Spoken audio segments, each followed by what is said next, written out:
Bom dia, irmãos. Nós vamos continuar hoje o nosso estudo a respeito do servo do Senhor e como nós podemos melhorar o nosso serviço. No domingo passado, nós vimos como servo ou escravo do Senhor Jesus Cristo, a exemplo do próprio Jesus e como seus representantes aqui na terra, nós servimos ao Senhor não apenas executando tarefas específicas, mas vivendo para a valorização de Deus aqui na terra. Isto quer dizer que tudo que fazemos e como fazemos este tudo deve revelar o valor de Deus, o seu caráter, nosso estilo de vida, o que fazemos ou deixamos de fazer, nosso modo de falar, como nós tratamos as outras pessoas. Nos capítulos 24 e 25 do Evangelho de Mateus, depois do seu discurso sobre o fim dos tempos e sua segunda vinda, Jesus conta 3 parábolas cuja finalidade é alertar os seus discípulos, os seus servos, a estarem preparados, vigilantes e trabalhando quando isto tudo acontecer. No capítulo 24, no verso 45, Jesus começa a primeira parábola dizendo assim: Quem é, pois, o servo fiel e sensato, a quem seu senhor encarrega de sua casa para lhes dar alimento no tempo devido? E ele termina dizendo: Feliz o servo que seu senhor encontrar fazendo assim quando voltar.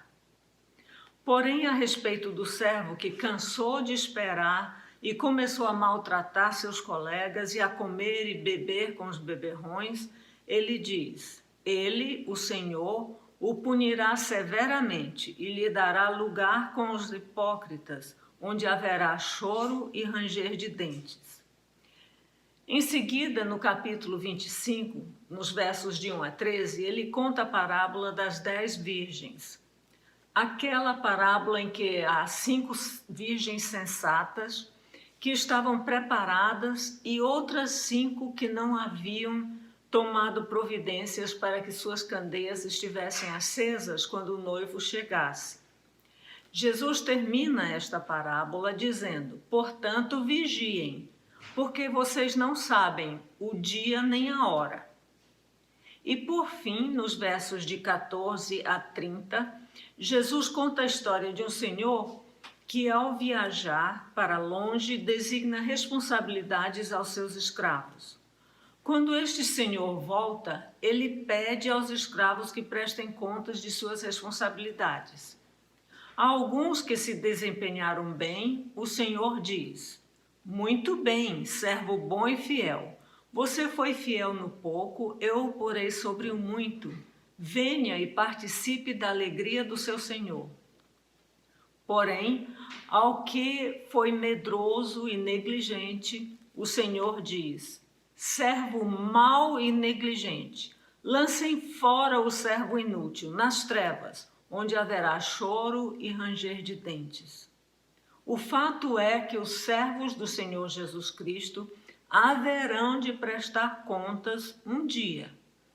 Não sabemos quando será, mas sabemos que é certo. Com certeza todos queremos que o nosso Senhor nos diga: servo bom e fiel. Quais seriam então as características de um servo bom e fiel? Na verdade, nós temos um manual que explica tudo. Foi escrito por vários escravos de Jesus Cristo e contém instruções do próprio Senhor. Nós chamamos este manual de Bíblia, especificamente Novo Testamento. Se você está interessado em ser um servo bom e fiel, vale a pena estudar o manual. Hoje, porém, eu vou destacar 3 características de um servo bom e fiel.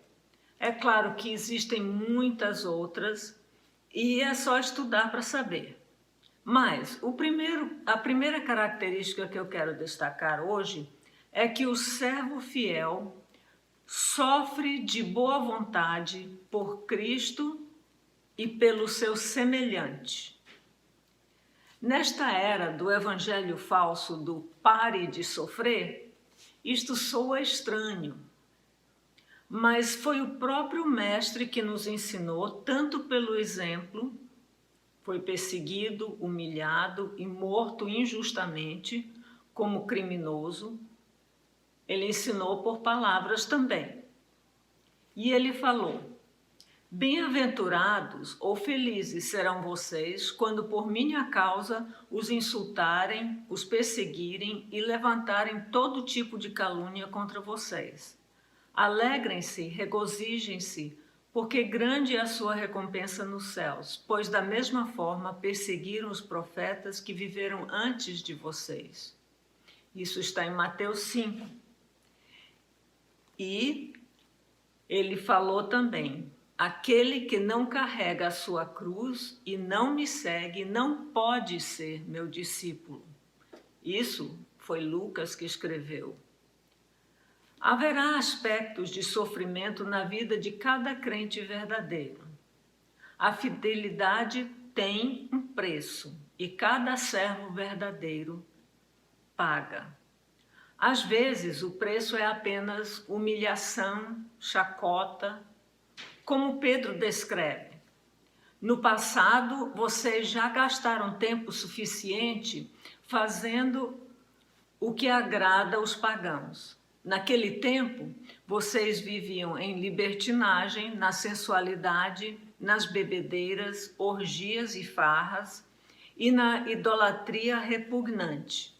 Eles acham estranho que vocês não se lancem com eles na mesma torrente de imoralidade e por isso os insultam. Mas às vezes o sofrimento é mais pesado. O apóstolo Paulo descreve a sua vida de servo e de servo fiel assim.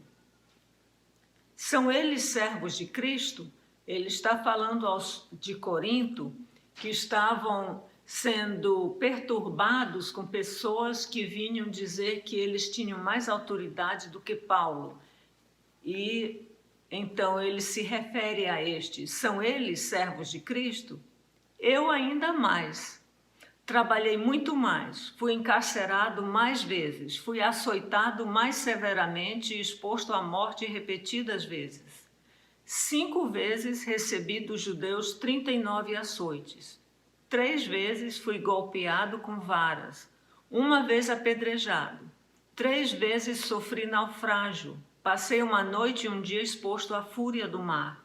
Estive continuamente viajando de uma parte a outra. Enfrentei perigos nos rios, perigos de assaltantes, perigos dos meus compatriotas, perigos dos gentios, perigos na cidade, perigos no deserto, perigos no mar e perigos dos falsos irmãos. Trabalhei arduamente.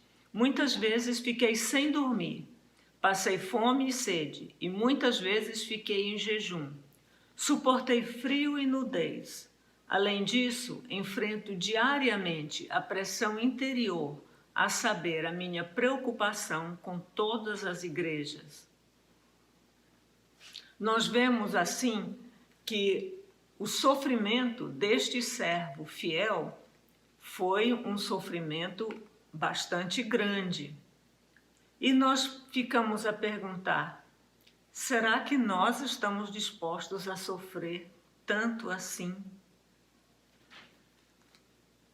Aqueles que estão assim dispostos serão abençoados e aprovados por Deus. Em segundo lugar, o servo fiel confia na soberania de Deus. Nós já falamos na segunda lição a respeito da soberania de Deus e nós podemos ver que muitos servos fiéis de Deus têm esta atitude. Comecemos pelo próprio Senhor. Ele tinha tanta confiança na soberania de Deus. Quando Jesus está sendo julgado por Pilatos, ele se nega a responder, vocês vão lembrar. E Pilatos então pergunta: Você não sabe que eu tenho autoridade para libertá-lo e para crucificá-lo? Ao que Jesus respondeu: Tu não terias nenhuma autoridade sobre mim se esta não te fosse dada de cima. E o apóstolo Paulo, quando está preso em Roma por obra e acusação dos judeus, ele escreve uma carta aos irmãos em Éfeso e no capítulo 3, no verso 1, faz referência à sua circunstância desta forma: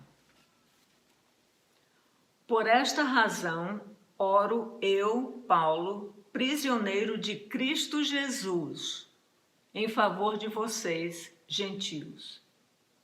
Notem que ele se diz prisioneiro de Cristo.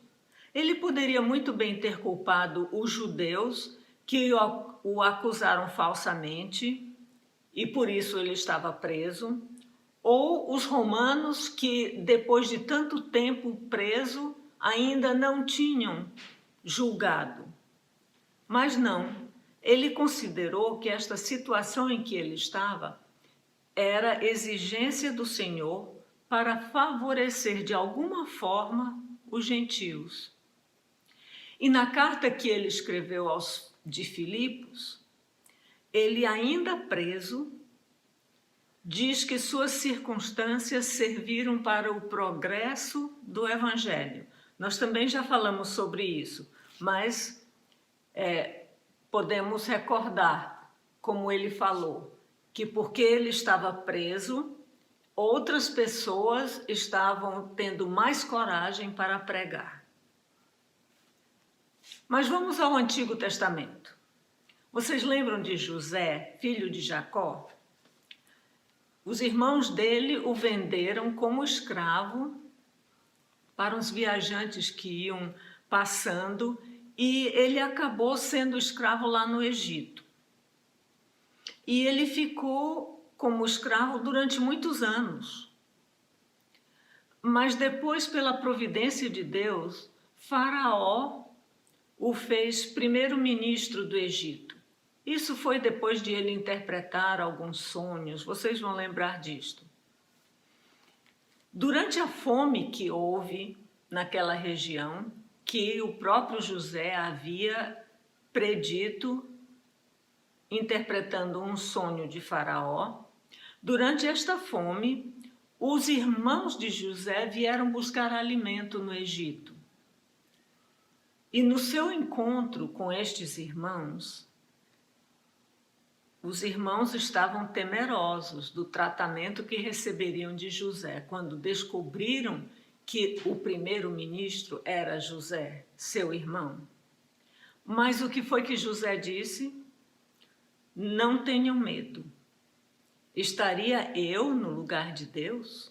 Vocês planejaram o mal contra mim, mas Deus o tornou em bem, para que hoje fosse preservada a vida de muitos.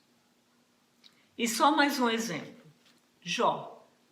Este servo de Deus, sem saber o porquê de suas aflições, mas pelas maquinações de Satanás, de uma hora para outra perdeu tudo que tinha, inclusive seus filhos.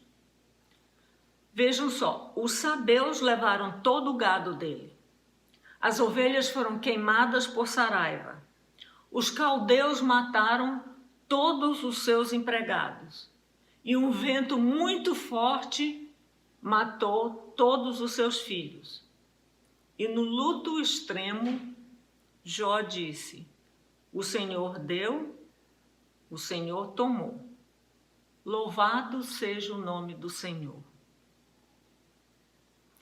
Estes servos de Deus viam Deus como soberano sobre tudo, até sobre as maquinações dos homens maus e sobre Satanás. Isto é importante porque se os servos do Senhor não o veem como soberano, muitas vezes se tornam amargos quando coisas ruins acontecem.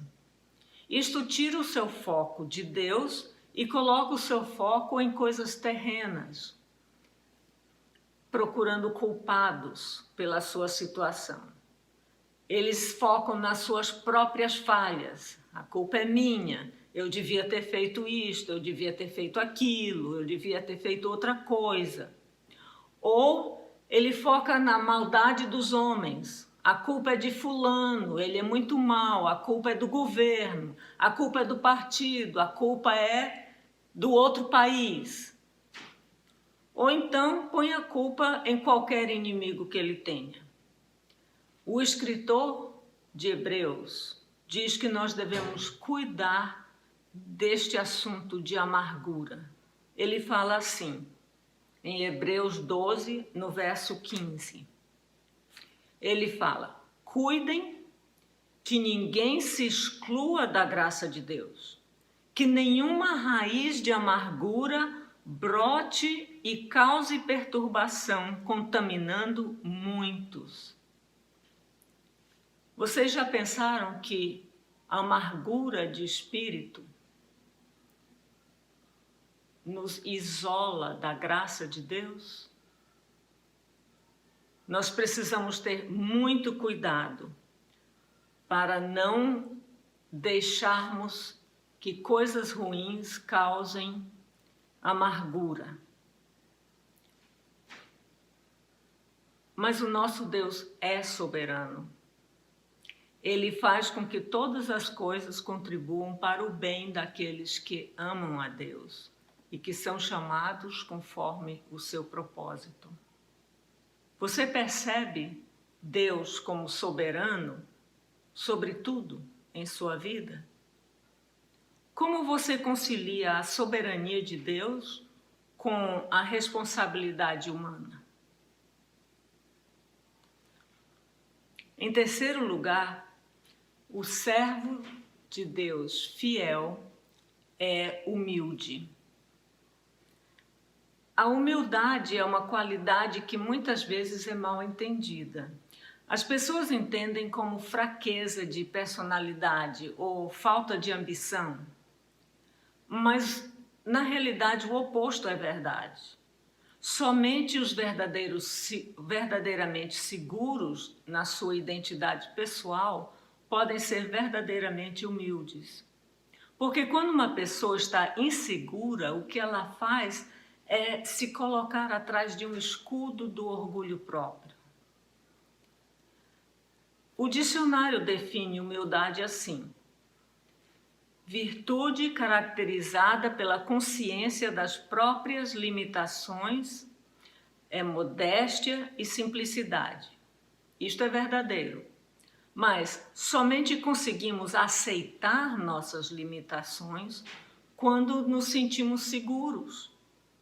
Um teólogo definiu humildade como poder sob controle. Quando nos sentimos seguros, podemos aceitar o fato de que temos limitações.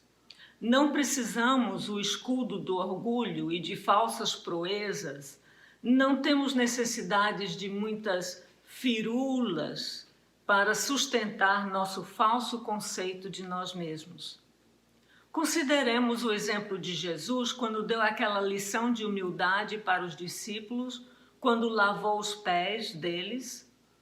João fez questão de introduzir este relato com uma lista de coisas que Jesus sabia, as certezas que ele tinha. Vejam como João escreveu: Jesus sabia que o Pai havia colocado todas as coisas debaixo do seu poder e que viera de Deus e que estava voltando para Deus. Assim, sabendo destas coisas, tendo certeza destes fatos, levantou-se da mesa, tirou a capa e colocou uma toalha em volta da cintura. Jesus sabia do seu poder, da sua autoridade. Ele sabia de onde veio e sabia para onde ia. Ele estava confiante e determinado. Então, ele pôde ser humilde. Vocês vão lembrar que os discípulos, na mesma ocasião, naquela mesma refeição, Eles estavam inseguros a respeito de quem era o mais importante. E eles estavam discutindo sobre quem seriam os assessores importantes quando Jesus viesse no seu reino. Por causa da insegurança, cada um queria ser mais importante. Jesus podia ser humilde, porque ele sabia quem era. Os servos de Deus também podem ter esta confiança que Jesus teve, que possibilita que sejamos humildes, porque a nossa segurança está em Deus. Ele define o nosso destino, Ele nos sustenta, Ele nos ama com amor imensurável e nos dá o seu poder e sua graça. Porque Ele nos perdoa os pecados, nós podemos chegar corajosamente diante dele a qualquer hora para recebermos misericórdia e encontrarmos graça. Isso está em Hebreus 4. Por outro lado, não devemos imaginar que porque temos estes privilégios todos, nós somos melhores do que os outros, ou que de alguma forma merecemos os privilégios que Deus nos dá. Não, de jeito nenhum. Inclusive, Paulo adverte os romanos a respeito disso. Em Romanos 12, nos versos de 1 a 3, Paulo nos diz que devemos nos oferecer a Deus para ter nossa maneira de pensar transformada, para sermos capazes de experimentar a vontade de Deus. E logo ele emenda, por isso, porque nós vamos nos oferecer a Deus, Ele vai transformar a nossa maneira de pensar, vamos experimentar a vontade de Deus. Por isso, ninguém tenha de si mesmo um conceito mais elevado do que deve ter, mas, ao contrário, tenha um conceito equilibrado, de acordo com a medida da fé que Deus lhe concedeu. A nossa humildade, o nosso equilíbrio no conceito que temos de nós mesmos depende da nossa fé. Mas quais seriam algumas evidências de humildade? Bom, vimos no exemplo de Jesus, ao lavar os pés dos discípulos, que a humildade está evidente em serviços que outras pessoas deixariam para aqueles que eles acham estar num nível social mais baixo, não é? E esses serviços, então, serviços, diremos que ninguém mais quer executar, mas nós, como servos de Jesus, imitando Jesus ao lavar os pés dos discípulos, estaremos dispostos, por causa da humildade que temos, a executar estas tarefas, estes serviços. Mas nós podemos estender este entendimento para dizer que o servo fiel serve no lugar que for necessário, realizando a tarefa que precisa ser realizada, em qualquer momento que surgir a oportunidade. Isto se chama disponibilidade. O servo fiel é disponível para o serviço, seja qual for. Mas há outras evidências também. O servo humilde é submisso à vontade de Deus, ele obedece a Deus. Esta é uma das lições do exemplo de Cristo mencionado por Paulo em Filipenses 2:8. Ele diz que Jesus foi obediente até a morte e morte de cruz. Obediência radical. O servo humilde, sabendo de suas limitações, é também ensinável e treina para servir melhor. Alguns textos nos falam a respeito disso. E os textos são todos de Paulo. Ele fala 2 vezes na carta que ele escreveu aos Efésios.